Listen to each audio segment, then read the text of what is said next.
Wabihi nasta'in ala umuri dunia wa din. Asyhadu an la ilaha illallah wa asyhadu anna Muhammadar Rasulullah. Rabbi shrah li sadri wa yassir li amri wahlul 'uqdatam min lisani yafqahu qawli. Afwan, suaranya Pak Ustadz kecil banget. Ustadz harus kecil. Oke. Ya. Jauh banget, kayak dari sini ke Bali jauhnya. Ya, sudah didekatkan. Oke. Mesin online, aduh sedih banget. Baik. Alhamdulillah kita kembali memuji Allah Subhanahu wa taala atas limpahan nikmat dan karunia-Nya untuk kita semua. Di pagi menjelang siang ini kembali kita dipertemukan oleh Allah Subhanahu wa taala dalam majelis yang mulia ini, majelis untuk mencari ridho Allah Subhanahu wa taala lewat mempelajari agama Allah Subhanahu wa taala.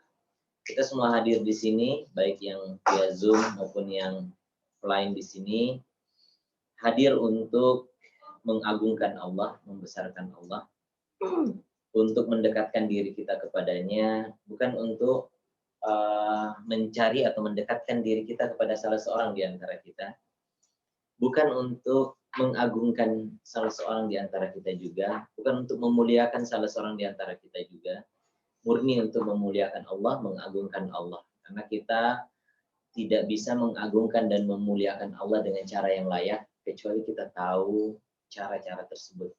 Dan kita mengetahuinya hanya dengan belajar. Tanpa belajar kita tidak akan mengetahuinya. Ta'allam falaisal mar'u yuladu aliman walaysa akhu ilmin kaman huwa jahilan. Kata Umar bin Abdul Aziz rahimahullah, belajarlah kalian, falaisal mar'u yuladu aliman. Tidak ada orang yang lahir langsung berilmu. Walaysa akhu ilmin kaman huwa jahilan. Dan tidaklah sama antara orang yang berilmu dengan orang yang tidak berilmu. Tidak sama orang yang tahu dengan orang yang tidak tahu. Sebagaimana tidak sama orang yang buta dengan orang yang melihat, orang yang tuli dengan orang yang mendengar. Begitu juga tidak sama antara orang yang tahu dengan orang yang tidak tahu. Maka kita butuh pengetahuan agar kita bisa memperlakukan dengan tepat, dengan benar hak-hak Allah Subhanahu wa taala. Ulama kita menyusun untuk kita kitab yang banyak sekali, dan di antara kitab yang disusun dan penuh berkah adalah kitab Riyadhus Shalihin. Inilah kitab yang banyak dikaji dan dipelajari oleh orang-orang di lintasan zaman, waktu, ya, di lintas tempat, di lintas mazhab. Ini karya seorang ulama dari mazhab Syafi'i bernama siapa?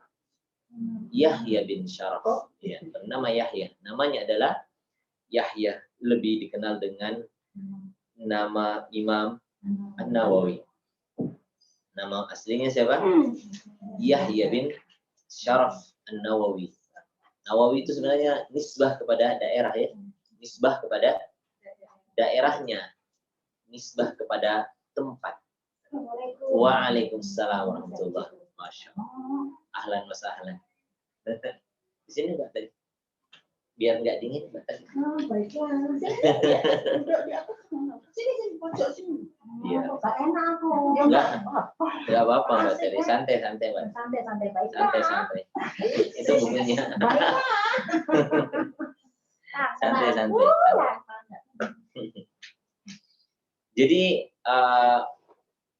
kata Umar bin Abdul Aziz, ta'allam falaisal mar'u yuladu aliman, belajarlah kalian karena tidak ada orang yang lahir brojol gitu langsung jadi orang yang berilmu. Walaysa akhu ilmin kaman huwa jahilan, dan tidaklah sama antara orang yang mengetahui dengan yang tidak mengetahui, sebagaimana tidaklah sama antara yang mendengar dengan orang yang tuli, tidak sama antara yang melihat dengan orang yang buta. Maka begitu juga orang yang tahu tidak sama dengan orang yang tidak tahu. Bahkan binatang yang mengerti dengan binatang yang tidak mengerti itu berbeda keadaannya. Lihat binatang yang pinter, ya, maka dia mendapatkan kelebihan-kelebihan dengan kepintarannya tersebut. Bahkan agama kita ini membedakan juga antara hewan yang mengerti, hewan yang cerdas dan hewan yang tidak mengerti. Misalnya anjing yang berburu karena terlatih dengan anjing yang berburu dengan sendirinya, dia sendiri yang berburu mencari mangsanya, maka anjing yang terlatih yang dilepas dengan membaca basmalah, maka dia halal, ya.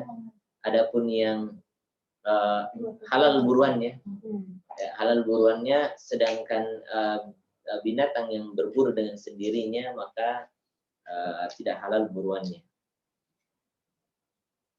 Dan ulama kita menyusun kitab yang sangat banyak untuk kita pelajari, jadikan acuan pegangan dalam mempelajari agama kita ini.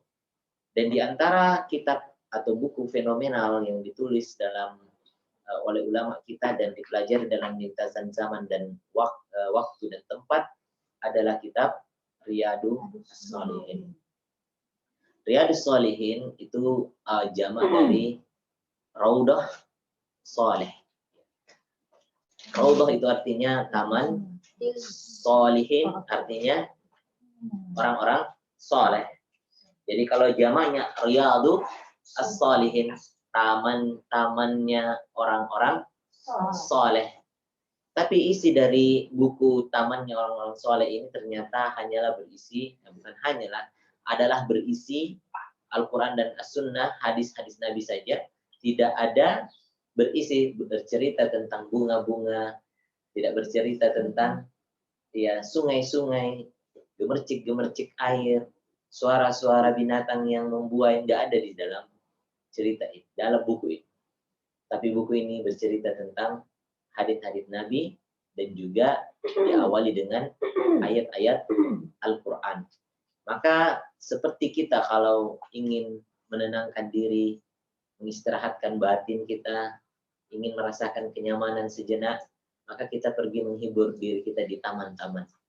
Sesampai kita di taman, sejenak dari beban-beban pikiran kita hilang. Kita juga menghibur diri di situ, menikmati indahnya hal-hal yang ada di sana. Kita merasa nyaman, kita merasa tentram, kita merasa bahagia.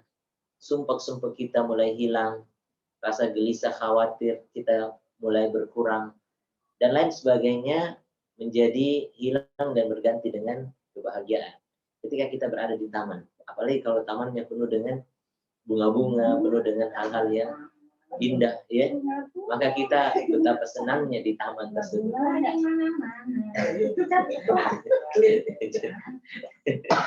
Jadi seakan itulah yang ingin dikatakan oleh Imam An-Nawawi, bahwa ketika datang kesolehan memenuhi batin kita, maka taman kita untuk menghibur dan membahagiakan diri dan menyenangkan diri dan menenangkannya adalah hadis-hadis Nabi Sallallahu Alaihi Wasallam dan ayat-ayat Al-Quran.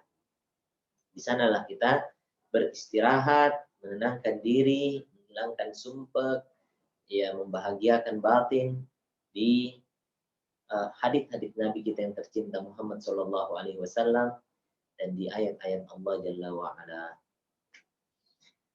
Baik teman-teman sekalian yang berbahagia, kita sudah di bab perintah menunaikan amanat.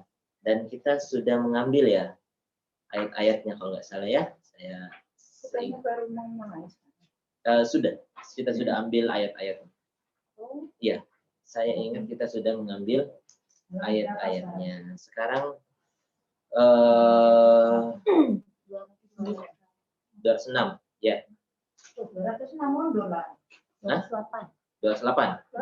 Ya, 208. Mana dia? 208.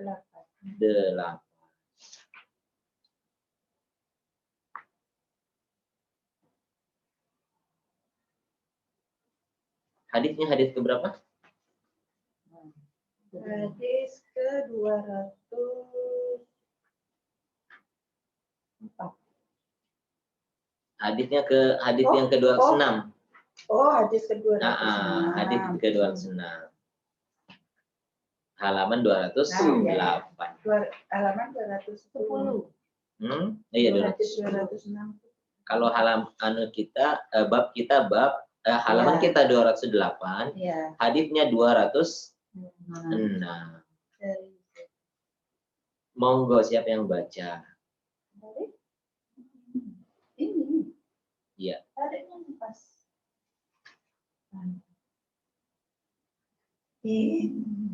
Oh, 206.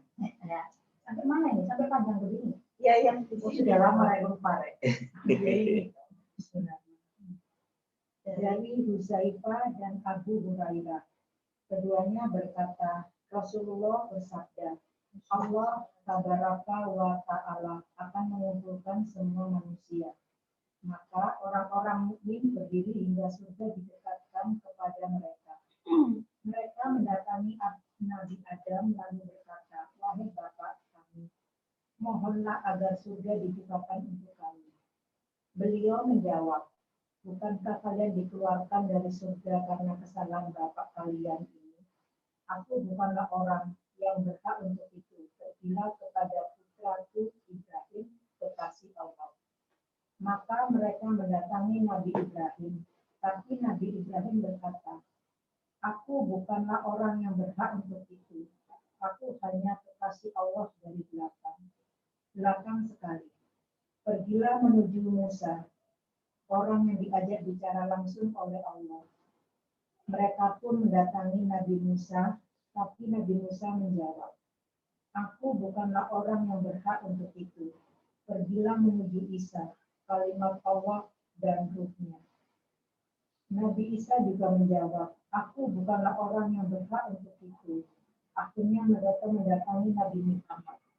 Beliau pun berdiri lalu diperkenankan. Kemudian dilepaslah amanat dan rahim. Keduanya berdiri pada dua sisi. Asyirah, di sebelah kanan dan sebelah kiri. Itu serotan. Oh, masih lanjut. Lanjut. Okay. Oh. Maka kelompok pertama dari kalian melewati jembatan secepat kilat. Saya, Huzaifah bertanya, aku rela menebus Anda dengan ayah dan ibuku. Seperti apakah secepat kilat itu? Beliau menjawab, bukankah kamu sudah melihat bagaimana kilat itu datang dan pergi hanya dalam sekejap mata? Kemudian sekelompok berikutnya seperti angin yang bertiup. Kemudian seperti burung terbang, kemudian seperti pelari yang cepat. Amal-amal mereka yang membawa mereka seperti itu. Sementara Nabi kalian berdiri di atas jembatan sambil berdoa. Wahai Tuhanku, selamatkanlah, selamatkanlah. Hingga amal manusia tidak mampu membawa mereka. Sampai ada orang yang tidak mampu berjalan kecuali dengan merangkak. Sementara di tepi kanan dan kiri jembatan ada kait-kait besi yang bergelantungan yang diperintahkan untuk mengambil orang-orang yang harus diambilnya. Maka ada orang yang terluka tetapi selamat dan ada yang tersungkur di neraka. Abu Hurairah berkata, demi Allah yang jiwa Abu Hurairah ada di tangannya. Sesungguhnya dasar neraka jahanam dalamnya sejauh perjalanan 70 kali musim gugur. Kata ada yang membaca warohma dengan jamak tanpa tanwin, artinya aku bukanlah pemilik derajat yang tinggi itu. Ini adalah ungkapan tawadu.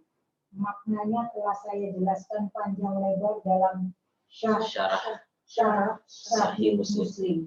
Wallahu Syarah Sahih Muslim karya Syekh karya Imam An-Nawawi rahimahullah taala adalah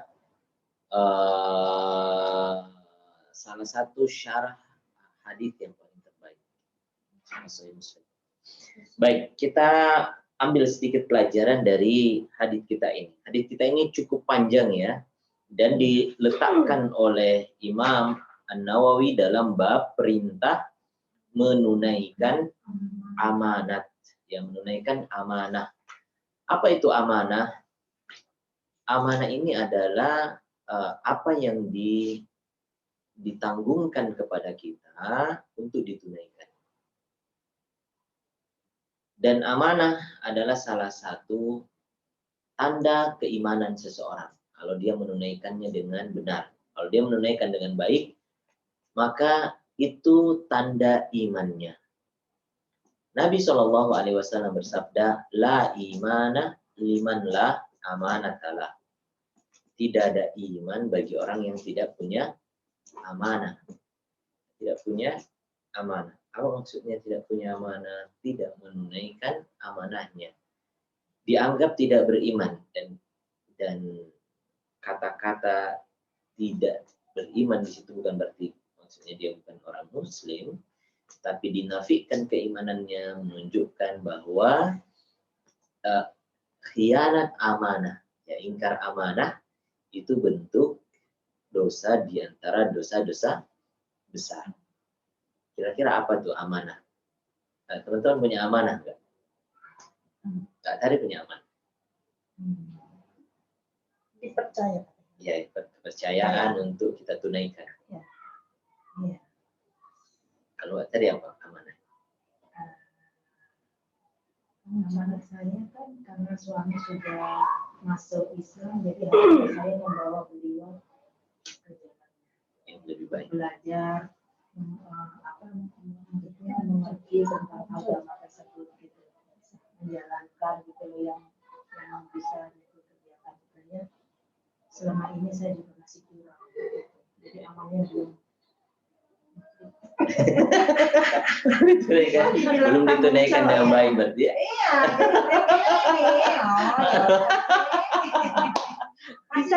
bisa dimasuk tanggung jawab. Bisa, amanah bisa. Yang dipercaya, yang diberikan itu dia tunaikan. Ini amanah. Ya. Secara umum ini amanah secara umum. Saya membahas secara umum. Nanti ada perincian berkaitan amanah. Amanah. Ya. Amanahku hari ini adalah membantu merekord Ustaz. Amanahku jangan lupa nak datang supaya rame pengajian. Ya amanah sama kita. Tapi datang duluan. Makanya pagi-pagi saya ya Allah, alhamdulillah bangun pagi tiba-tiba jam 6 saya nggak mikir, bangun ternyata terbangun, sholat subuh yang telat, habis itu jalan kaki, habis itu berjalan ke sini. Sambil pamit dengan gembira ria dengan suami. Biasanya kan ada aja banyak ini tapi ya oke. Karena malam ini udah saya info besok sekolah. Tomorrow go to school. Tahunya sekolah. Sekolah biar gampang. Iya, jadi teman-teman sekalian ini amanah. Kata Nabi SAW, la imana liman la amanah.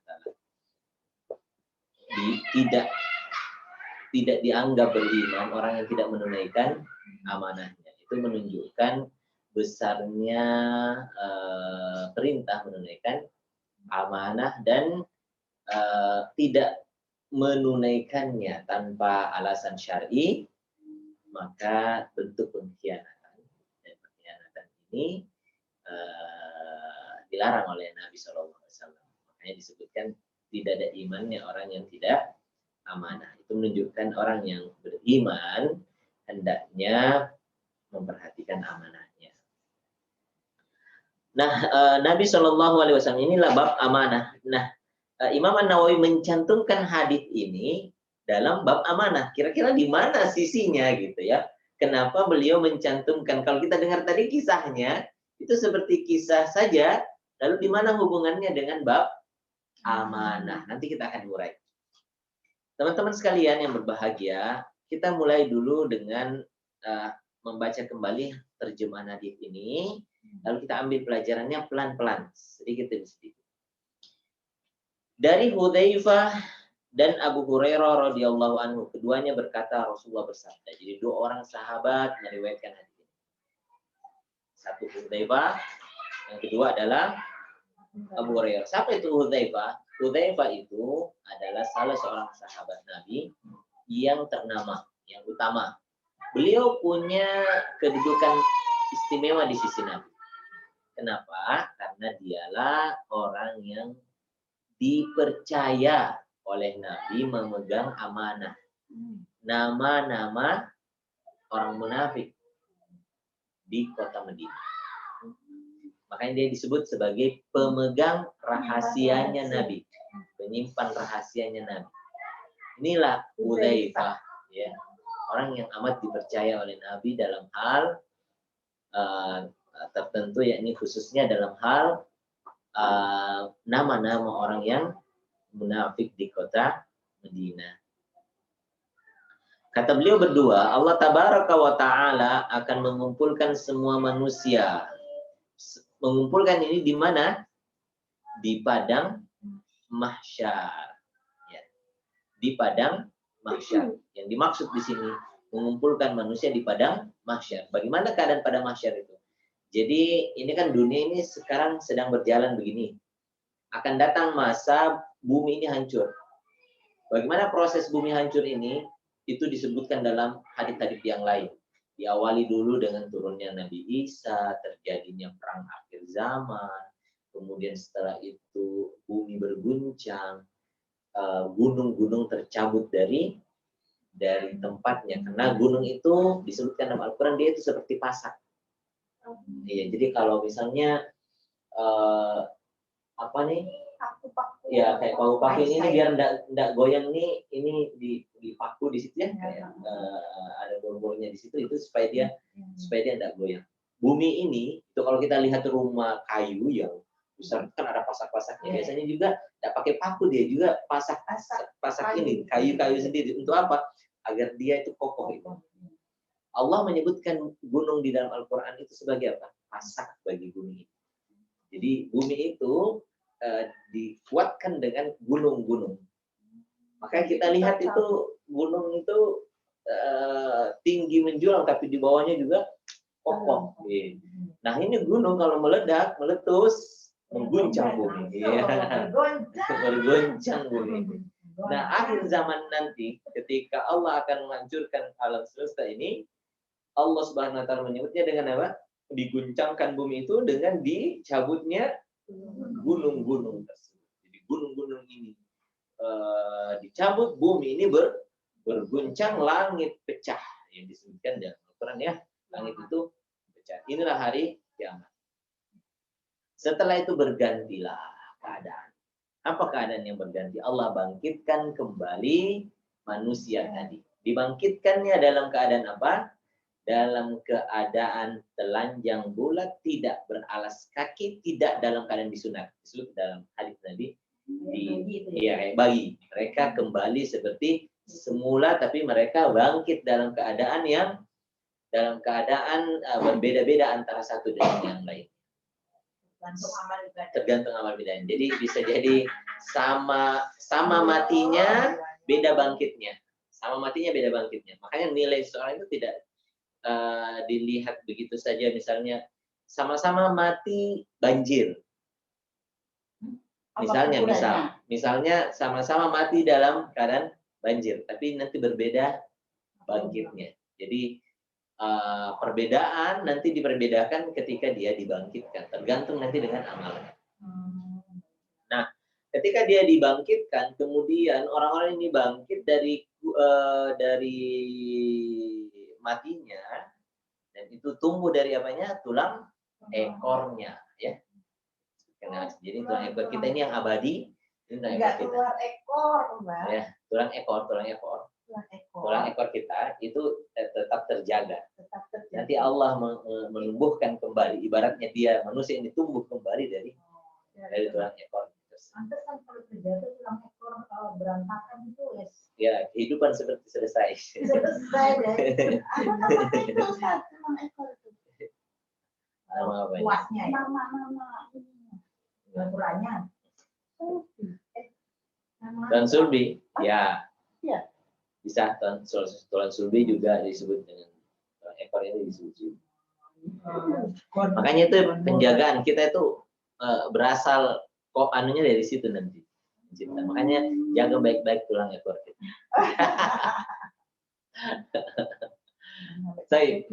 Ya orang yang itu langsung bisa lumpuh kalau tulang ekornya masalah itu. Baik. Nanti kemudian dia dibangkitkan. Ketika dia dibangkitkan, kemudian dikumpulkan di tempat yang sangat luas, manusia awal hingga manusia akhir berkumpul di sana, ya, dalam keadaan yang kita sebutkan tadi. Lalu matahari didekatkan dari kepala, sangat panas, dan ada orang yang tenggelam dengan keringatnya, ada yang tenggelam keringatnya, ada yang keringatnya sampai di mata kakinya, ada yang sampai di lututnya, dan ada yang tenggelam dengan keringat. Bagaimana keadaan itu? Allah alam, kita nggak tahu. Tapi begitu Nabi mengabarkan kepada kita. Dalam kondisi yang seperti ini, panas yang begitu luar biasa, maka orang-orang kemudian tidak kuat dengan kondisi yang berat itu. Kondisi yang berat itu, kemudian di antara orang mengatakan, kalau memang mau masuk neraka, masuk aja dari neraka, daripada kondisi kayak gini. Ya, dia mengira neraka itu lebih ringan daripada menunggu yang dahsyat ini. Ini kadang-kadang kita alami. Kita ingin yang lebih, ya udahlah sekalian gini, karena tidak tahan dengan yang saat ini. Padahal yang ini lebih ringan daripada yang neraka itu. Orang-orang kemudian mencari siapa yang bisa dimintai rekomendasi agar dia bicara kepada Allah agar ini diakhiri, ini keadaan ini diakhiri dan segera dah ditunaikan yaumul hisab, hari perhitungan itu, supaya cepat jelas ya, cepat jelas tempat kita. Maka mereka pun melihat Nabi Adam, itulah keadaan itu. Kenapa mereka kemudian meminta kepada Nabi Adam? Karena beratnya keadaan waktu itu, sehingga mereka manusia saat itu mencari orang yang diharapkan bisa ngomong gitu ya, untuk bisa meminta agar persidangan itu yaumul hisab, hari perhitungan itu segera ditunaikan saja. Ini orang ngumpul dalam kondisi kayak gini. Maka orang-orang pun ya mukmin berdiri hingga surga didekatkan kepada mereka. Mereka mendatangi Nabi Adam alaihissalam lalu berkata, mereka bicara kepada Nabi Adam, wahai Adam, ya, wahai Adam, jadi ini surga didekatkan kepada mereka. Orang-orang beriman ini melihat keadaan surga didekatkan kepada mereka. Orang-orang beriman, surga didekatkan kepada mereka, sehingga mereka begitu besar ketertarikannya terhadap dunia. Tapi kan kalau di sini terus nggak nyampe ke sana, maka mereka meminta kepada Nabi Adam. Datanglah mereka kepada siapa? Nabi Adam sebagai manusia pertama, bapaknya manusia. Lalu dia berkata, wahai bapak kami, mohonlah agar surga dibukakan untuk kami. Beliau menjawab, bukankah kalian dikeluarkan dari surga karena kesalahan bapak kalian ini? Ya. Surga di sini maksudnya segeralah dia ditunaikan ini yaumul perhitungan hisab ini agar kami bisa segera masuk ke dalam surga. Lalu Nabi Adam kemudian mengatakan, bukankah kalian dikeluarkan dari surga? Kalian kan anak keturunan saya. Harusnya kalian tinggalnya di surga. Karena saya dulu itu tinggalnya di surga gitu. Lah bukannya kalian dikeluarkan dari surga itu disebabkan oleh kesalahan saya. Ya, jadi jangan minta ke saya. Kata Adam alaihissalam, kamu pergilah kepada anakku. Siapa? Ibrahim. Nabi Ibrahim alaihissalam. Dijuluki dengan gelar apa? Khalilullah, kekasih Allah. Cuma dua nabi yang digelar dengan Khalilullah, Nabi Ibrahim dan Nabi Muhammad SAW.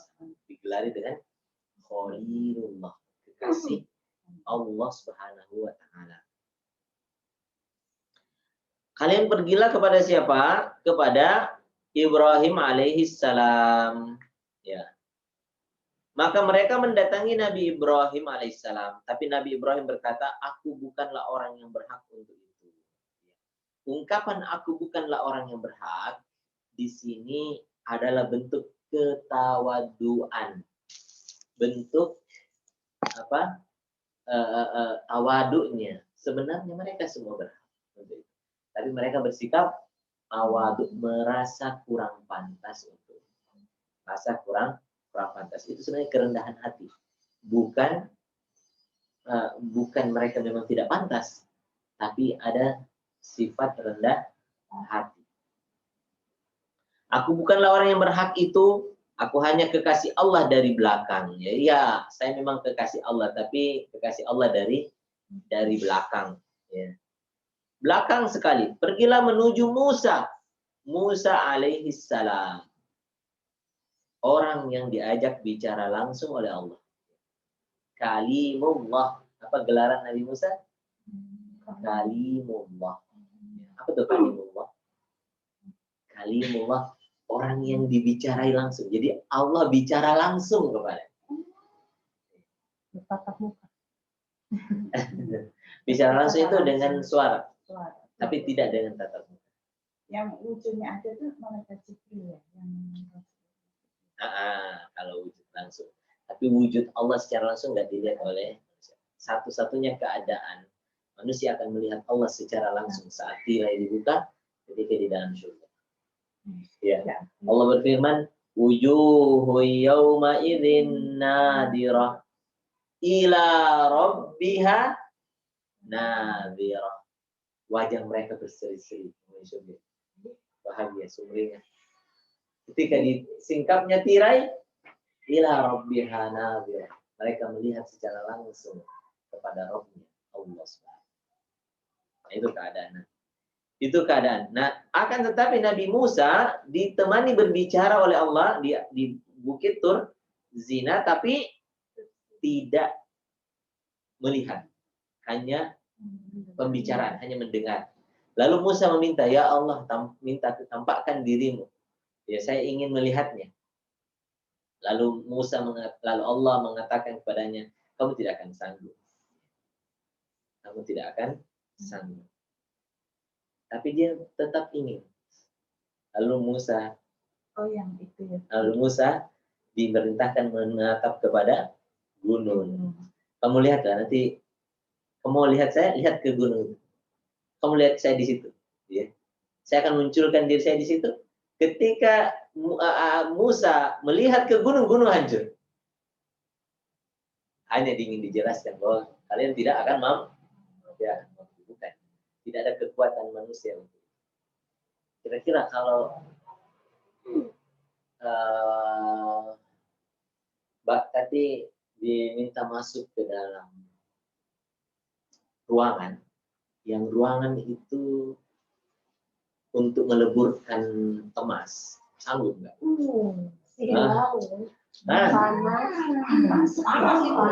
Emas yang mau dileburkan, dimasukkan di situ. Mbak Tati jadi apa di situ? Nggak jadi Mbak Tati. Nggak sanggup, terlalu kekuatan ini tidak ada kekuatan itu. Lihat matahari ini tidak sanggup. Iya. Mata kita aja pada jauh. Gimana kalau dia dekat? Jadi kita tidak sanggup. Allah kapan dia sanggup? Kalau Allah berikan kemampuan, dimensinya udah berubah, bukan lagi ke manusia seperti ini. Kapan itu? Nanti di akhirat. Allah telah dimensi sudah berubah, tidak sama lagi dengan keadaan dunia. Nah, Nabi Musa adalah orang yang dijuluki dengan kalimullah. Allah berfirman di dalam Al-Quran, wa kallamallahu Musa taklima. Dan Allah telah berkata kepada Musa taklima. Takliman kalau dalam bahasa Arab itu, kalau disebutkan wa kallamallahu Musa taklima, wa kallamallahu Allahu dhamma, ya, dhamma itu fa'il, subjek.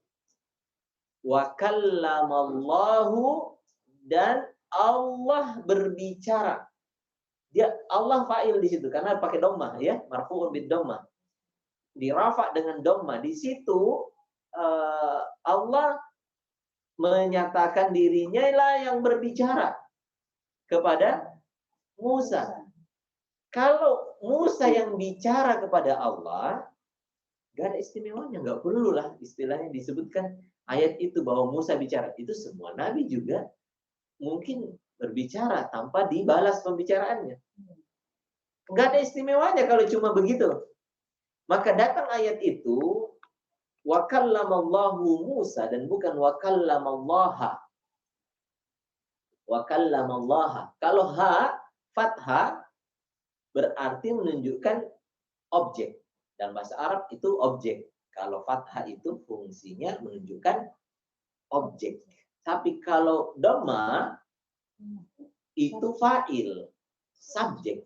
Nah, Allah katakan wa kallamallahu, hu berarti dhamma itu subjek. Berarti yang jadi subjek adalah siapa? Allah. Allah. Berarti Allah bicara kepada Musa, bukan Musa yang bicara kepada Allah. Dan ayat itu dicantumkan, kalau cuma Musa aja yang bicara, itu enggak istimewa. Untuk apa diceritakan bahwa Musa bicara kepada Allah? Kalau memang tujuannya hanyalah menjelaskan bahwa Musa yang bicara. Karena itu ada kritik yang atau ada pengalihan yang biasa dilakukan orang, dan itu adalah keliru. Wa kallamallahu Musa taklima, dan Allah itu berbicara kepada Musa. Kemudian ada kata takliman. Takliman dalam bahasa Arab itu disebut dengan hal. Ya, hal. Hal itu adalah penegasan. Ya, hal itu penegasan. Misalnya saya bilang sautiyannaka, ya, sautiyannaka, atau saya misalnya bilang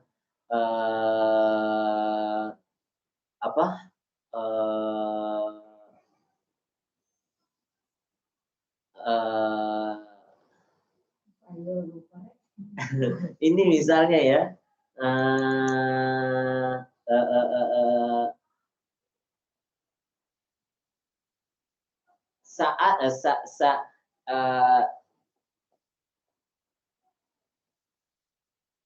sa'adhabu dhahban, misalnya ya, ini contoh. Saya akan pergi dhahban. Jadi sa'adhabu dhahban. Adhab itu artinya pergi. Saya pergi.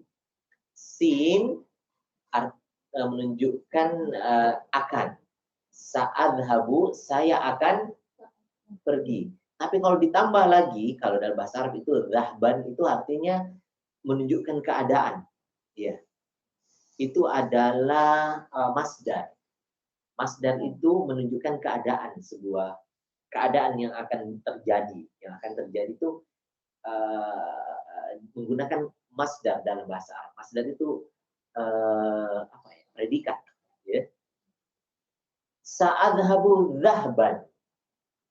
Saya akan pergi dhahban. Benar-benar akan pergi. Gitu. Hal itu menunjukkan keadaan. Ya. Jadi hal, ada istilah dalam bahasa Arab, hal artinya keadaan. Kalau ada sebuah kata diikutkan, katanya sebenarnya sa'adhab, adhab itu kan saya akan pergi, satu akar kata. Diikutkan lagi dengan kata berikutnya lagi, kata yang sama sebenarnya ini, cuma timbangannya berbeda. Timbangan yang ini adalah menunjukkan predikat, yang ini kalau kata kerja akan itu apa namanya? Present ya. Akan gitu ya Mbak tadi. Akan sementara dan akan. Kalau sekarang ya, sekarang dan akan. Sekarang dan akan. Present and future. Jadi dia mengatakan saya akan pergi. Tapi itu akan masih memungkinkan, tidak masih mungkin ya. Tapi kalau saya tambah lagi dengan kata hal menunjukkan keadaan, satu akar kata juga dengan ini, dhahban dalam bahasa Arab itu fungsinya adalah penegasan. Saya akan pergi. Nah, itu artinya benar-benar akan pergi.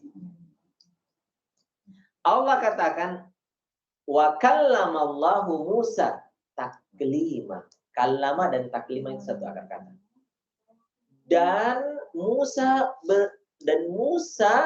dan Allah berbicara kepada Musa taklimat, benar-benar berbicara. Artinya bukan kiasan, benar bicara. Musa dengar suara Allah Subhanahu wa taala. Gitu.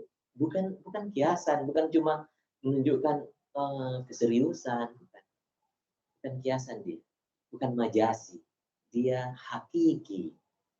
Ya, dia hakiki, bukan majasi. Jadi spesial. Spesial banget Nabi Musa alaihissalam. Sampai Allah sendiri. Allah sendiri bicara langsung kepadanya. Dan itu momen di saat gimana? Saat pertama kali Musa dapat wahyu. Oh, wahyu pertama itu langsung Allah. Allah yang bicara kepada Musa. Ya. Maka di sini Nabi Ibrahim, bayangkan Ibrahim yang Ya, begitu, ya bapaknya para nabi, dia bilang, kamu jangan bicara sama saya. Minta siapa? Musa. Musa itu orang yang Allah bicara langsung kepadanya. Orang yang diajak bicara. Diajak bicara langsung kepadanya oleh Allah. Lalu orang-orang pun datang kepada Nabi Musa alaihissalam. Lalu Nabi Musa menjawab, aku bukanlah orang yang berhak untuk itu. Ini juga sifat tawadhu. Bukan benar-benar, karena semua Nabi sesungguhnya punya hak untuk itu. Tapi bersikap tawadhu. Ya, ini yang disebutkan oleh pepatah, padi semakin tinggi, semakin merunduk. Ya. Semakin tinggi. Ya. Semakin tinggi. Semakin ya. Iya. Kalau nggak semakin tinggi toh. Padi semakin dia semakin tinggi, karena kan dia semakin tinggi ini semakin penuh. ya, semakin berisi. Iya benar. Semakin berisi, semakin merunduk.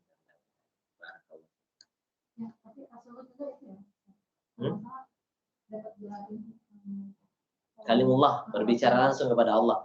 Ada khilaf di kalangan ulama, apakah Allah bicara langsung kepada Rasulullah Sallallahu Alaihi Wasallam? Namun yang benar, insya Allah adalah Nabi juga berbicara langsung kepada Allah, juga berbicara langsung kepada Nabi ketika di Sidratul Muntaha. Ketika di Sidratul Muntaha. Waktu Isra Mi'raj. Waktu Isra Mi'raj. Bahkan untuk Nabi itu ada khilaf yang lebih ekstrim, bahwa Nabi Muhammad melihat langsung Allah. Tapi dibantah oleh Aisyah radhiyallahu anha. Aisyah yang langsung. Jadi para sahabat itu khilaf, apakah Nabi melihat langsung Allah atau tidak. Sahabat yang khilaf. Dan itu khilaf dalam masalah akidah. Iya kan, masalah akidah itu, melihat Allah itu masalah akidah itu bukan? Masalah akidah itu bukan fikih, bukan ini. Itu masalah akidah. Dan sahabat berbeda pendapat dalam masalah akidah, apakah Allah dilihat langsung oleh Nabi. Sehingga kalau ada orang mengatakan tidak boleh ada khilaf dalam masalah akidah, kita katakan tidak benar. Yang benar itu tidak boleh ada khilaf dalam masalah usul, pokok. Baik itu fikihnya, baik itu akidahnya. Karena masalah akidah itu ada yang pokok, ada yang cabang. Fikih itu ada yang pokok, ada yang cabang. Fikih itu kan berkaitan dengan gerakan, itu bukan berkaitan keyakinan. Sekarang saya tanya, kita sholat itu fikih atau akidah? Fikih sholat. Tapi boleh nggak ada khilaf? Boleh kerjakan sholat itu boleh atau tidak boleh? Tidak ada, tidak boleh khilaf. Itu baru fikih. Tidak boleh ada khilaf. Padahal orang bilang fikih tidak boleh ada. Itu namanya usul dalam masalah fikih, usul dalam masalah akidah itu nggak boleh. Tapi cabang-cabangnya itu masih dilonggarkan, masih dimaklumi kalau ada. Seperti yang masalah apakah Nabi lihat langsung Allah apa enggak, itu masalah, bukan masalah pokok. Dia masalah cabang dalam akidah. Cabang dalam akidah. Ya, artinya orang itu imannya itu tidak dikatakan langsung kafir dia karena gara-gara masalah iman itu. Nah, jadi gitu, ya. Baik teman-teman sekalian.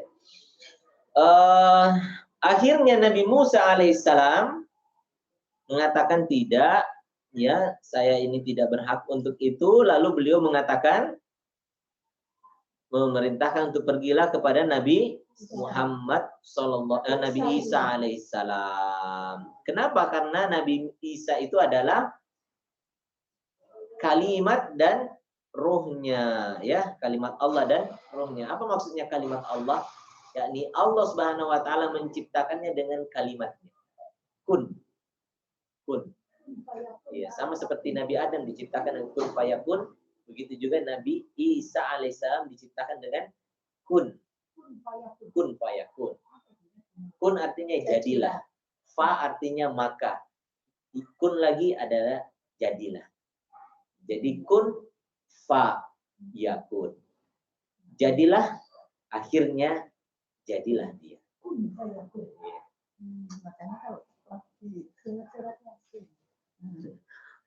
fayakun, ya, jadilah, maka akhirnya jadilah dia.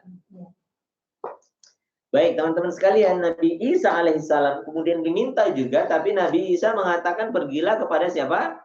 Nabi Muhammad sallallahu alaihi wasallam. Akhirnya orang-orang pun meminta kepada Nabi Muhammad sallallahu alaihi wasallam, dan dialah Rasulullah yang kemudian memberi syafaat, meminta kepada Allah agar diperkenankan peradilan itu dimulai.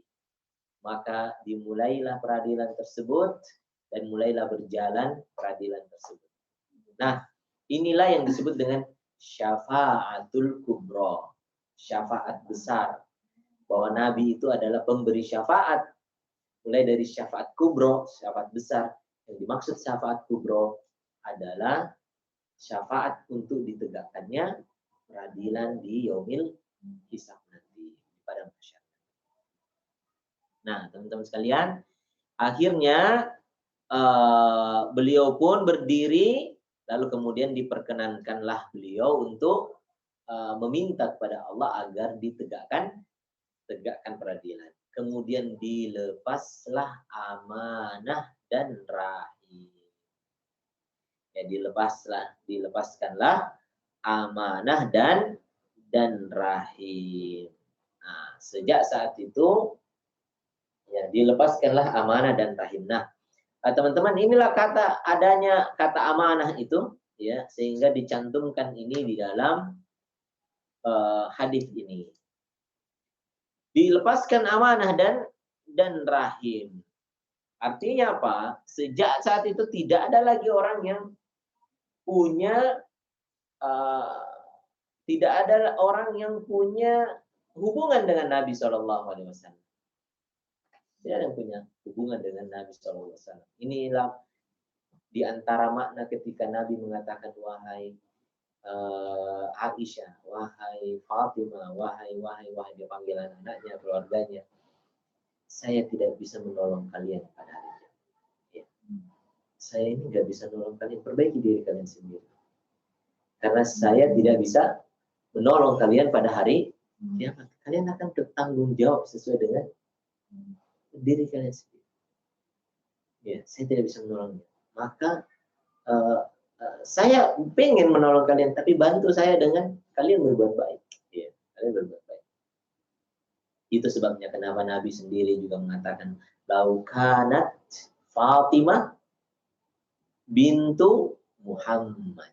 Andai saja Fatimah, putrinya Muhammad, sarakat, mencuri, laqata tuh yadah, aku akan potong tangannya. Kalau putriku Fatimah mencuri, maka aku akan potong tangannya. Kenapa? Hukuman dunia itu melepaskan dia di akhirat. Hukuman dunia, iya, menjadikan dia tidak dihukum lagi di akhirat, karena tidak ada hukuman dua kali. Tidak ada hukuman dua kali. Orang yang sudah dihukum tidak boleh dihukum lagi. Maka Nabi mengatakan, kalau putriku mencuri, aku potong tangan, supaya nggak lagi ditanggung di akhir. Karena Nabi pun tidak akan sanggup melindungi siapapun.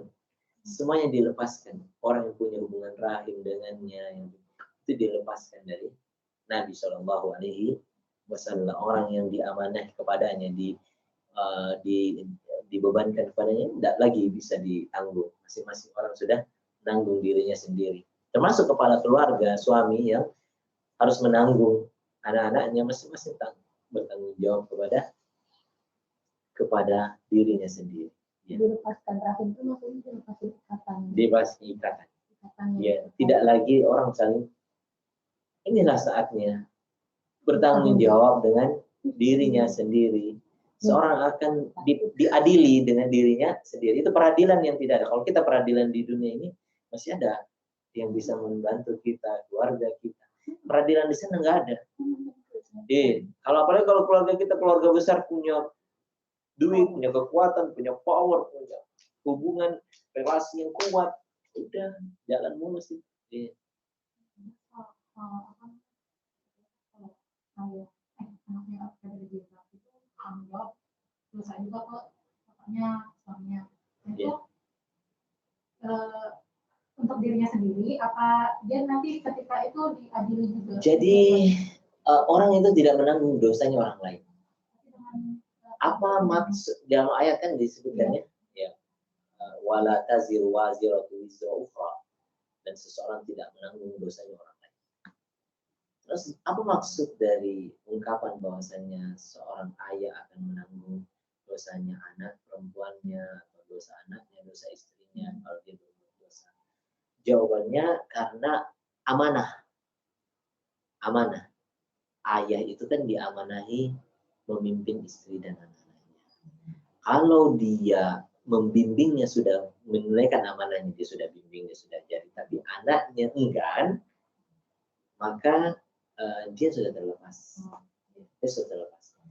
Yang dimaksud itu kalau dia tidak tunaikan amanahnya, kan dia amanahnya kan membimbing orang tua, istri dan anaknya, tapi dia tidak melakukan itu. Dia tetap masih mendapatkan dosa itu. Tapi kalau di akhirat nanti itu saat sudah peradilannya itu, ya masing-masing. Artinya kan sudah ada dosanya sendiri-sendiri, itu yang dia ditanggung. Dosanya si ayah karena tidak menunaikan amanah itu masih tetap dia bawa. Jadi kita sebagai siapapun kita yang kita punya amanah itu kita tunaikan. Ya, kita tunaikan karena nanti sendiri-sendiri kita catatan kita ini sudah tetap. Misalnya catatan kita ini tidak menunaikan amanah kita. Ya udah nanti itu dibalas. Ya. Nanti kita dibalas di akhirat. Jadi hendaknya kita perhatikan amanah-amanah kita. Itu sebabnya Abu Bakar As-Siddiq menangis ketika dia diangkat jadi pemimpin karena amanahnya berat. Kalau sekarang pesta. Dia kan karena takut tentang akhirat Abu Bakar. Lalu Abu Bakar mengatakan, telah diangkat kepada kalian pemimpin yang tidak lebih baik daripada kalian. Maka dia meminta kepada Allah Subhanahu wa taala agar ditolong oleh Allah Subhanahu wa taala dalam kepemimpinannya. Lalu beliau meminta apa? Supaya orang-orang ini kan berprasangka baik kepada Abu Bakar. Lalu Abu Bakar meminta agar dijadikan lebih baik daripada yang orang-orang prasangkai pada. Ya Allah, jadikanlah aku lebih baik dari apa yang diprasangkai dari orang-orang ini. Orang-orang ini mengira saya begini. Ya Allah, tolong jadikan saya lebih baik daripada yang dia prasangkai. Lalu beliau mengatakan apa? Dan ampuni aku dari apa yang mereka tidak tahu tentangku.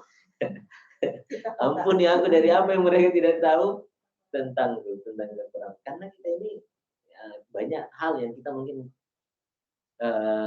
cuma nggak diketahui oleh orang lain aja. Orang kan tahu permukaannya. Iya, orang tahu permukaannya. Tapi ya begitu manusia kita ini. Dan memang juga tidak perlu kita mengabarkan setiap kekurangan kita kepada orang-orang. Nabi juga melarang, apalagi kalau disebutnya aib ya. Nabi melarang nggak Nabi kita menyampaikan aib kita ke orang lain? Aib itu disembunyi atau ditampakkan? Sembunyi Allah aja. Ya, aib. Nabi menyuruh kita menyembunyikan aib, bukan menampakkan. Kalau terlanjur. Kalau sudah terlanjur ditahan. Ya. Ya. Kalau jadi gini, kalau aib kita itu terlanjur kita sebutkan, maka orang yang mendengar yang harus menjaganya. Amanah. Itu amanah. Makanya disebutkan al-majlisu amanah. Ingat ya, ini pas untuk disebut tadi. Kata Nabi, al-majlisu amanah. Majelis itu tempat ngumpul kita itu, ngobrol kita itu amanah. Apapun yang ada di sana jangan Anda nukil ke orang lain. Karena kan kita pas lagi ngumpul-ngumpul kayak gitu ada aja yang kita dapati, ada aja yang kita lihat, ada aja itu amanah. Jangan dengan gampang dinukil lagi ke orang lain. Jangan. Nggak boleh. Jadi gini loh. Ketika kita ngumpul tuh dengan orang-orang, kita itu kan kadang percaya dengan orang yang ada di situ. Makanya kita mungkin ceplos di situ. Tapi belum tentu hal yang keluar itu mau kalau diketahui oleh orang lain. Maka kita jaga. Makanya disebut majelis aman. Termasuk kekurangan yang kita dapati di majelis itu, kita jaga. Oh, enggak majelis ini, majelis tempat ngumpul maksudnya. Tempat ngumpul bukan majelis ilmu, majelis ngumpul ngobrol maksudnya. Majelis ngobrol. Enggak majelis, bukan kalau majelis ilmu disebarkan kalau ilmu. Iya. Majelis itu tempat ngobrol. Majelis itu banyak. Ada juga majelis minum khamar itu ada juga majelis itu. Ada. Majelis juga namanya itu, majelis juga. Maksudnya majelis itu adalah tempat duduk-duduk itu namanya majelis. Kalau kita lagi ngumpul itu namanya majelis. Ngopi cantik. Ya, ngopi cantik itu majelis juga. Sometimes kita tuh sebenarnya tidak mengungkapkan aib ya. Kadang-kadang ada sesuatu yang kita mau share gitu ya. Misalnya tidak mau share aib, cuman kadang-kadang kita mau berbagi. Kadang-kadang kan pelik ya, apa dan bagaimana pelik itu. Kita bercerita kemudian kepada teman yang kita pas gitu kita percaya gitu, itu juga nggak apa-apa. Yang penting itu amanah yang diberikan orang yang berapa cerita itu yang harus benar-benar saya udah dipercaya dan nggak boleh diterbangkan lagi ke berita-berita. Ketika teman kita memilih kita, dia itu percaya. Itu amanah. Itu amanah. Wow, iya. Itu jadi semakin berat sebenarnya ya. Iya. Makanya kata ulama kita, jangan bahagia kalau dapat aibnya orang lain. Karena itu dapat amanah namanya. Kita kuat nggak menunaikannya, apa menjaganya itu? Ya kan? Kita kan nggak kuat. Karena kita nggak kuat kan, kita akhirnya jadi makin banyak aib orang kita dapat. Kita itu dapat amanah. Kita tidak bisa pakai ngomong fight orang. Iya. Soalnya udah tarik. Iya. Makanya kita jangan terlalu bahagia tuh dapat amanah. Makanya kalau ada orang yang ceritakan aibnya orang lain, langsung stop. Makanya Nabi sendiri mengatakan jangan ceritakan aibnya orang lain, sahabatku. Jangan ceritakan aibnya orang kepadaku. Itu Nabi minta jangan ceritakan. Agar menjadi agar menjadi apa namanya? Ya, karena itu kita amanah. Kita kuat apa enggak kuat menjaga itu. Karena ada loh tiba-tiba kita ikut rompinan. Kan gitu. Jadi harus kita ngobrol tantangan sebagai wanita Bang. Ya. Sebenarnya bukan cuma wanita, laki-laki juga menikmati. Laki-laki juga kalau ngobrol sama laki-laki juga benar itu.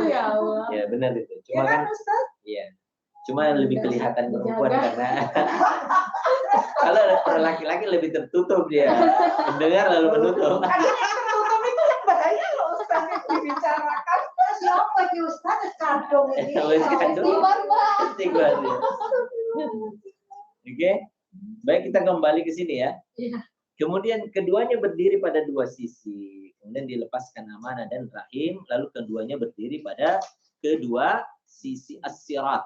Sirat itu adalah tempat jembatan menyeberang.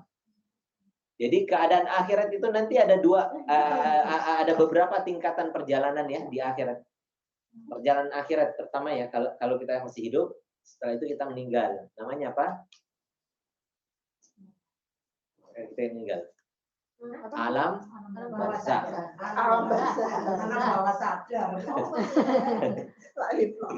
Kacau, tak kira gara-gara tadi tuh.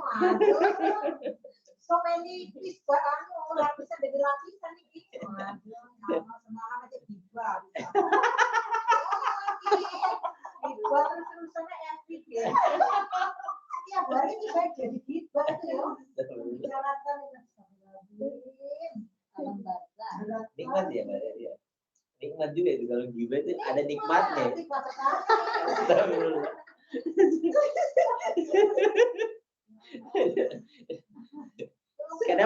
Kenapa ya kalau kita gibah itu kenapa gibah itu sangat buruk di sisi Allah? Why? Satu, gibah itu bayangkan orang kita gibahi itu kita sedang orang itu kita bicarakan keburukannya, ya kan? Dan orang itu nggak sadar karena main gibah itu di belakang bukan di depannya kan? Main gibah itu. Kalau di depan apa namanya? Nah, kalau nah, gibah itu subhanallah kayak gitu ya. Jadi kita sedang menikmati membicarakan dosanya orang lain gitu kan. Dan dia tidak ada, jadi dia nggak bisa membela dirinya. Yang kedua, buruknya gibah itu. Karena gibah itu mendatangkan sifat seakan-akan mensucikan diri kita. Kita mensucikan diri kita. Misalnya kita mengatakan, saya itu nggak kayak gitu, ya. Wah, secara tidak langsung kita mensucikan diri kita. Kita itu seakan-akan tidak begitu orangnya, ya enggak? Ya, aku ulangi lagi. Saya tidak bisa mencerna. Ya. Nah, jadi di antara gibah saya. Contoh ya, ini everyday itu makanan saya gibah itu. Kalau saya jujur ya, saya itu ya konco ya teman ya gibah.com ya apa Ustaz? Tuhan. Jadi gibah itu di antara buruknya gibah yang adalah ketika kita menggibah orang lain, kita seakan mensucikan diri kita. Gibah orang lain. Iya, ketika kita menggibahi orang lain. Contoh lah Ustaz. Contoh, Ajak Mbak Tari Ustaz jelein saya. Ya, misalnya kita berdua nih Mbak Dari lagi jelein siapa? Mbak Tati. Maka ketika kita jelein Mbak Tati, seakan-akan kita itu enggak gitu orangnya. Kita itu enggak gitu. Lebih baik dari aku. Iya, lebih baik. Iya kan? Iya. Pasti ada perasaan itu. Iya. Ada perasaan itu. Jadi kita mensucikan diri kita, seakan-akan kita itu bersih dari yang kayak gitu. Padahal belum tentu. Oh, ngono ya. Iya. Iya. Benar deh. Misalnya nih, saya ceritakan teman saya. Teman saya itu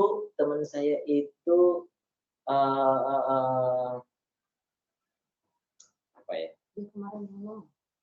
Apa ya? Harusnya tidak begitu, tapi kok saya berharap dia tidak begitu, tapi sudah terjadi seperti ini gitu. Terus iya. Kalau kita gibahi dia misalnya, maka seakan-akan ini adalah kita mensucikan diri. Nanti ada batasan tertentu itu tidak masuk wilayah gibah. Misalnya untuk mencari jalan keluar, itu tidak masuk wilayah gibah. Kalau kepada orang yang tepat, itu orang yang tepat. Contoh, boleh saya contoh? Saya semuanya pagi kita morning briefing nih sama semua departemen head gitu ya. Terus tiba-tiba out of the blue gitu sebenarnya masalah itu bisa dibicarakan dengan baik ya. Tapi mungkin tiba-tiba itu pimpinan kita tuh ngobrol sampai hal-hal yang tidak seharusnya diomongkan. Istilahnya di luar gitu loh. Karena mungkin dia tidak sadar, mungkin juga karena sudah apa, jadi tanpa sadar dia ngomongin gitu. Contoh aja semuanya kita di morning briefing nih ngobrol, terus kebetulan pimpinan saya tuh ngobrol, sudah lihat baca email, kebetulan HP saya kan tidak bisa masuk emailnya kantor, jadi saya masih perbaiki dengan IT. Cuman ngobrolnya itu ngapain kok beli HP mahal-mahal kayak gini, nggak bisa. Jadi sesuatu yang kadang-kadang saya pikir itu terlalu gitu ya, ke personal gitu ya. Mau saya beli HP ratusan juta atau puluhan juta atau ribuan, itu kan urusan saya beli gitu. Cuman dia nyinyir, jadi tapi kan saya sakit hati. Waktu saya balik, kebetulan saya bawa mobil sendiri, salah satu manajer itu ikut sama saya mobil. Saya bilang sakit jiwa nih, mungkin semalam kagak dapat oleh-oleh kali ya gitu, ngobrol kayak jadi kayak gitu. Jadi kita kan jadi ngobrolin itu kan gibah. Oke. Itu gimana maksudnya? Apakah itu gibah atau gimana? Kesalahan hati. Ada gibahnya dikit ya. Dikasih konten nih. Apa sih Ustaz? Jengkel saya sebenarnya, cuma jengkel saya itu begini. Oke gini, harusnya dia cuma bilang gini, email, kenapa tidak bisa baca email? Di HP tidak bisa, coba tolong di IT diperbaiki. Sebenarnya cuma sebatas kayak gitu aja, nggak perlu sampai ngomel-ngomelin ke HP, ngapain kamu beli HP mahal-mahal, ini loh, yang bukan salah saya nggak bisa masuk, karena kan ada beberapa sistem yang memang tidak bisa masuk ke iPhone gitu loh. Jadi kan saya jadi jengkel gitu, udah istilah dalam hati jengkel, ini gibah jadinya. Iya, jadi kan Handphonenya dia Samsung. Yes. Karena iPhone. Maksud saya ada beberapa email yang nggak bisa masuk, ada certain point nggak bisa gitu loh. Jadi paksa saya sambil jengkel, saya jadi beli HP baru. Jengkel, jadi ya kayak gitu lah saya ngobrol. Maksud saya ya namanya juga pemimpinnya tetap aja mesti always right gitu loh ya, kadang nanti ya jengkel. Jadi ngobrol gibah saya. Ya kan so many gibah, makanya saya bilang every day gibah is my daily task. Daripada saya gila gitu loh. Kayaknya ngobrol kayak gitu sudah selesai. Cuma jiwa ini. Mas malam nggak dapat apa? Ngomong kayak gitu. Ustaz, kan sebenarnya banyak ya. Secara personal, jadi kita kan punya beban pikiran apa. Terus itu tuh kan istilahnya ya kayak Mbak Tari bilang, saya pun juga pasti banyak gitu juga. Pengen menceritakan, pengen ini tuh untuk ini. Nah, itu kalau menceritakannya, ceritalah kepada orang yang layak untuk menjadi pengurai tentang itu. Tapi kalau temen itu murni gibah dong. Kan karena dia bukan teman pencari solusi.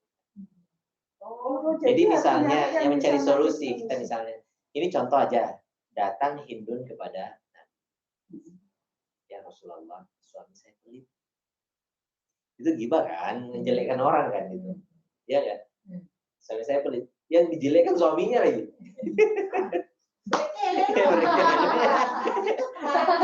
Lihat apa? Ya kan? Ini kan gibahnya double ini kan. Double ini yang dijelekkan suaminya. Tapi dia menceritakannya ke Nabi yang tujuannya untuk bisa mendapatkan solusi. orangnya tepat. Maka gibah yang seperti ini boleh. Iya. Misalnya ada orang mau ke psikolog. Di psikolog dia harus gibah jadi ya karena nggak mau. Kalau dia mau ngobrol kan nggak mungkin nggak gibah, dia gibahin lah siapa, gibahin suaminya, digibahin ini, digibahin semuanya. Itu masuk kategori gibah yang boleh.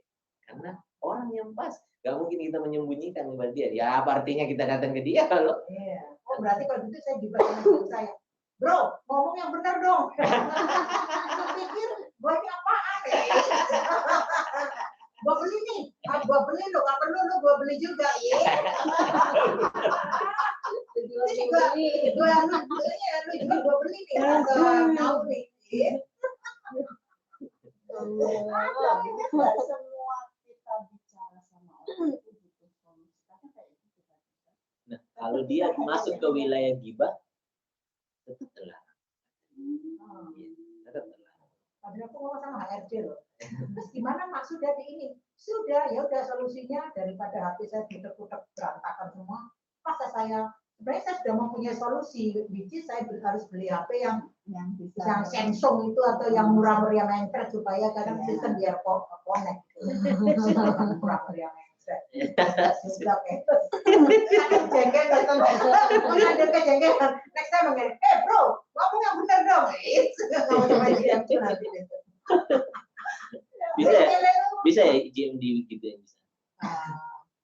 Ya bisa, tapi guyon-guyon kayaknya memang di situ hanya saya yang bisa ngobrol enak sama JR. Kadang-kadang apa sih Pak? Orang Cina Jakarta tapi udah kan lulusan luar negeri.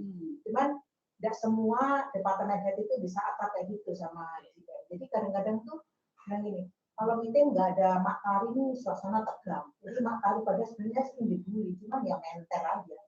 Nah, kalau saya tidak mentor ya gimana mau jadi sales kan? Gak ada klien brekile itu kan bisa kayak kita mau. Apalagi sama karyawanku. Ini besok kerja tak pakai dulu loh. Kita kerja apa dulu? Ya Pak, yuk Pak saya kerja. Jadi bagiannya dia ini bisa menyebabkan kita daripada Tapi kalau salah-salah beliau yang pergi ke prof. Iya. Saya aku bolak-balik ke prof. Makanya waktu itu saya asam lambung saya naik disuruh ke dokter kejiwaan. Aku tawa. Apa saya gila? Efek-efek. Kenapa? Saya di waktu itu kan saya ke UGD terus karena sering asam lambung itu. Disuruhnya saya ke dokter umum sama dokter umum kan banci agak gede juga ya. Udah gini. Saya tahu penyakit ibu. Pertama sebelum ke dokter penyakit dalam itu harus ke dokter penyakit jiwa. Nah saya penyakit jiwa saya loh, saya gila ternyata supaya menguraikan kenapa saya stres sehingga tanpa disadar alam bawah sadar tuh many things kan, dan disadari tuh lapis demi lapis itu yang bikin asam lambung tumpukan ya, gitu. Makanya saya disitu sakit jiwa tuh saya mengungkapkan isi hatiku. ke orang yang tepat Mbak. Akhirnya dia ini ya Mbak ya, karena sehari-hari ya kita. Ini apa Ustaz? Oke, lanjut dulu ya Mbak. Nanti saya ikut ke si profesor lagi nanti. Oke. Baik. Jadi ada sirat, ya sirat ini adalah tempat menyeberang ya. Ini jembatan, sirat ini jembatan yang disebutkan dia sangatlah tajam, dia sangatlah tipis ya. Tapi tajam. Sangat tipis. Bayangkan dia hanya tipis kecil. Nah, maka kelompok pertama dan akan melewati jembatan secepat kilat. Nanti ada orang yang melewati jembatan itu secepat kilat. Nanti berbeda-beda tergantung amalnya masing-masing. Ada yang melewatinya secepat kilat, ada yang melewatinya secepat apa? Sekejap mata apa? Seperti burung terbang. Ada yang merangkak dan lain sebagainya ya. Nah, di sisi jembatan ini itu ada kail yang mengait. Jadi kail yang mengait, orang yang berjalan di sini atau lagi kail, ada yang terkena, ada yang cuma terkena kulitnya, ada yang ini subhanallah ya. Dan ada orang yang tertarik akhirnya jatuh ke neraka. Ini sirat ini jalan menuju ke surga tapi di bawahnya adalah neraka. Jadi akhirnya ada yang jatuhnya ke neraka, jatuhnya ke neraka. Taib. Ada yang terluka tapi selamat. Jadi kena kail-kail ini tadi. Ada yang terluka tetap menyeberang, terluka tapi selamat. Akhirnya masih nyampe. Ya, ini semuanya tergantung dari amalan. Dan ada yang akhirnya jatuh ke dalam neraka jahanam. Baik, teman-teman sekalian, maka kehidupan kita ini singkat dan kita tidak menunaikan amanah dengan sebaik-baiknya agar keselamatan kita nanti di akhirat kita menjalani iman itu seperti amanah kita sangat banyak. Ada amanah ada amanah kerja kita sebagai istri, ada sebagai suami sebagainya dan sebagainya. Amanah-amanah itu menunaikan, semoga Allah SWT menjadikan kita orang-orang yang bisa menyeberangi sirat dengan cepat ya, dengan cepat kilat. Secepat kilat. Saya kira demikian. Terima kasih banyak atas perhatian teman-teman semuanya yang hadir di sini dan yang ada di ruang Zoom. Barakallahu fikum ajmain.